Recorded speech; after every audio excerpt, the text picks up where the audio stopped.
I started off at the bottom of the road and I am walking up past the Green Mountain Audubon Center all the way to the bend in the road. As I'm going, I am looking for dead and alive amphibians. So far I've only found that wood frog, but I'll keep you posted. It's a beautiful night. Okay, here is amphibian number 2. I'll give you a second to guess who it is. You're right, it's the eastern newt. This eastern newt actually spends part of its life on land, part of its life in the water in the beginning. It has gills, lives in the water in the larval stage, then it's a teenager sort of in this stage for a few years of its life, and then it goes back to the water. Its tail flattens out, and they go, and then they spend the rest of their life actually as fully aquatic creatures. They're poisonous throughout their entire life. They mostly just taste bad. He's coming to say hello. So this creature is a juvenile, so it's actually he or she will not be going to the pond to mate because she's too young, but they are still moving around because it's a wet night. So amphibians breathe through their skin, and they need those that wet night to start to go across. It's one of the cues. They also, the rain and the warm temperatures lets them know that the pools are unfrozen enough for them to go and mate. And so this little creature is making his way across the road, which now I'm going to get my hands wet again because we dried off. And I am going to move them across the road. So just gently scoop them up, super gentle, and we're going to take them across the road. And you always want to take them where they're going, even if you know the pool is somewhere else, and it seems like they're going the wrong direction. You want to bring them where they're going because the point is to lower their risk of being killed by a car. So we'll let this little guy go on his adventure. So, why'd the amphibian cross the road? Good question. I realized that I was just crowding out the camera with my headlamp, so I'm doing this sort of like spooky nighttime thing here. But the amphibian crossed the road because they're trying to get to their natal ponds, the pools where they originally were born in, and so they are getting to those ponds. They don't necessarily want to cross the road, but we have put the roads between the highlands where they were at and the lowlands where those vernal pools are, and so they have to cross the road to get to where they need to go.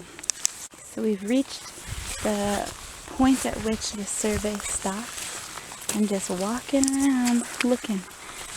I knew tonight would be a slow night because it's not raining so hard, but I thought you'd see more than what I've seen. But we still have to do the walk back. So I'm basically assessing the area twice. That's why I would move the dead ones across the road, because we don't want to double count them. Another wood frog. They're so cold.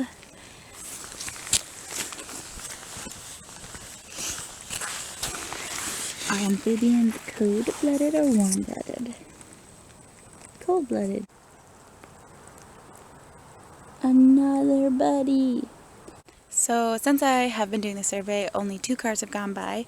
I'm supposed to record that data as well, and 1 car just went by after I've walked past the spot, and we actually have our first fatality of the night, which is a bummer. So I'm gonna give you a warning if you don't want to look. It's a wood frog. So I'm gonna put my hand in front, and then I'm gonna count to 3, and then I'm gonna show it, and then I'm gonna put it back again. Okay, 1, 2, 3. I feel like that shows the magnitude of the importance of helping to move amphibians across the road. Just having people out makes people slow down. Obviously, if you're going to come out, I will talk about my outfit in my article, but you need to be super prepared and stand out more than anything, because it is really hard for people to see you. But the fact that I've only seen a total of 4 amphibians and 1 of them is dead, and only 2 cars, it's just, imagine on a busy night what it would be like. So it's really important, and it keeps the next generation of amphibians going. Alright, so I think there's an amphibian up here. Which creature do you think it is? Oh, a leaf! I always get fooled by leaves and rocks. Okay, we have fatality number 2. I'm going to do the same thing. I'm going to count to 3. 1, 2, 3. Eastern newt, less gory than the frog. This guy is just hopping along at a good pace. Another wood frog. Now he's scared. This one's much lighter than the other ones that we found. Go on, you can do it yourself. Pretty. Go on. Boop. Nope, too cold. Too scared. Made it. That was not proper carrying protocol. You want to cover them up so they're not going to hop out of your hand and get a traumatic injury on the hop down. But I could tell that he was just not going to move very much. Yet another wood frog. This one's even lighter than the last. So we are seeing a lot of wood frogs, which makes a lot of sense. They are one of the first to start migrating in this time. So that makes sense that we're seeing them. Let's go for a little ride.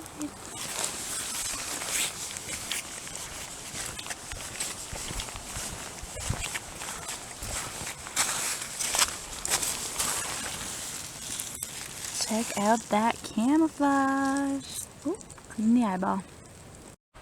I can see the stop sign, which means we're getting close to the end of where our site was. So we really didn't see a lot of things, but that's to be expected. It wasn't really raining today, though the road was wet. Also, the peepers aren't peeping yet. I only heard them a little bit, and usually there'd be a lot more of them in the pond to really signify the migration. So it makes sense we saw wood frogs. And there was that one night that it rained and it was really warm a few weeks back, which makes things a little bit more confusing, but the next rainy day, it will be a good day. And I'm still glad we came out because we helped those few amphibians across the road.